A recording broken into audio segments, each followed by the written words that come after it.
Hi everyone! Today I'm making shrimp ceviche. Follow me!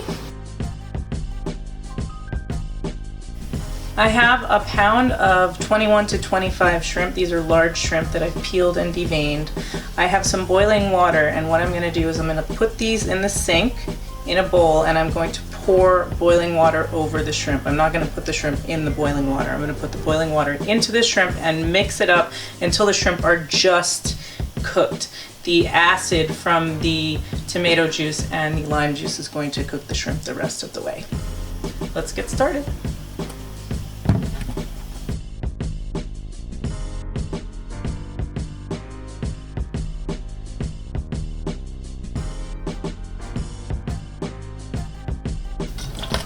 I'm going to drain the water off now.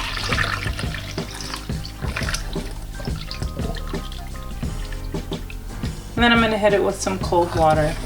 The shrimp are nice and pink and they no longer have a translucent center. So that means they are ready. I'm going to transfer these now to a plastic bowl and add the rest of the ingredients.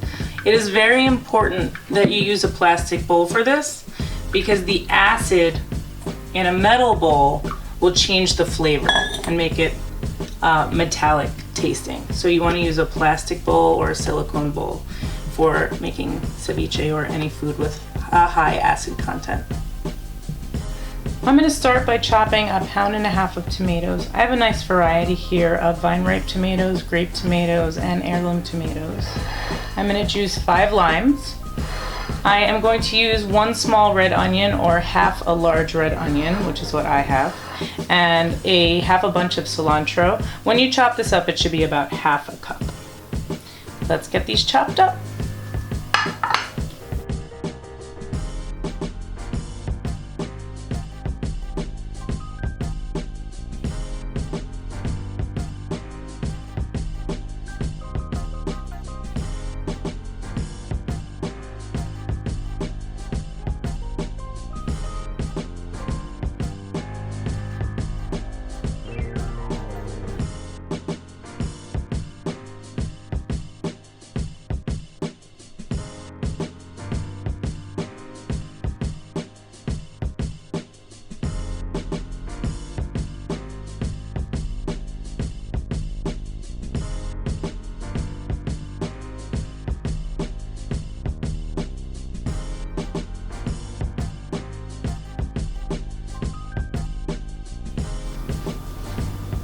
Once I have all the vegetables chopped up and in with the shrimp, I'm going to add these ingredients. I'm going to add 2 tablespoons of kosher salt, 2 cups of clamato. This is the traditional tomato cocktail juice that is added to ceviche in Central and South America. I'm going to add Worcestershire sauce. Yes, I know how to pronounce it correctly. I'm probably the only person. And then I have tapatio, which is my favorite hot sauce. I'm going to add about a tablespoon. You can add whichever hot sauce that you prefer best. I like this one and I like it kind of spicy, so I'll add a tablespoon. You can add more, you can add less. Just add a little bit. And then the last ingredient that might be surprising to you is ketchup. Ketchup provides a nice viscosity, a nice thickness to the ceviche, and it also adds a nice sweetness to it. I'm going to get these ingredients added and then mix it up.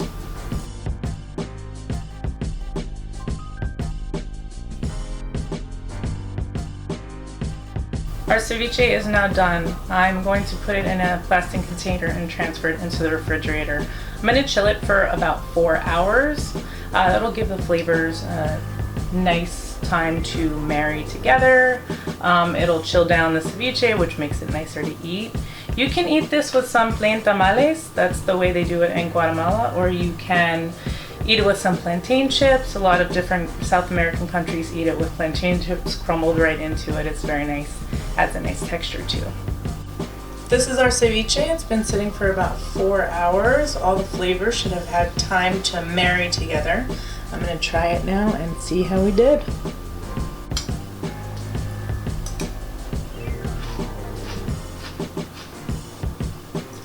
my god. It's really good. Let's try one of these shrimp.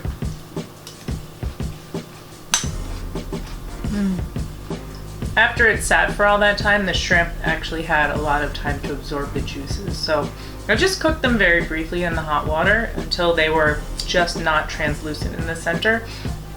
And now the lime juice and the tomato juice has had the time for the acid to make its way into the shrimp to cook it the rest of the way. So it is perfectly cooked. You don't want your shrimp rubbery at all. It's cooked half in the hot water, half in the acid.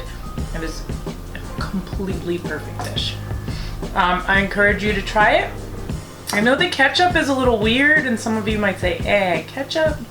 But the ketchup provides like a little bit of sweetness and it provides a little bit of thickness for that, the juice. And it preserves that tomatoey flavor. So please please subscribe. I'm gonna come back at you with some more recipes. Buen provecho! I'm gonna eat the rest of it.